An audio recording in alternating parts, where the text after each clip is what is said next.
కష్టాల్లో తోడున్న అందరికీ నా ఒళ్ళని కనిపిస్తలేనమ్మ కొందరికి కష్టాల్లో నేనున్నని.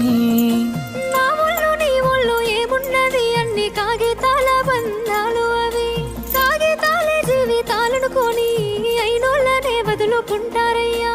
బాగుంటే 10 మంది వస్తారయ్యో చుట్టాలై మన ఇంటికి, లేకుంటే వదిలేసి పోతారయ్యో అయినోళ్ళే ముమ్మాటికి.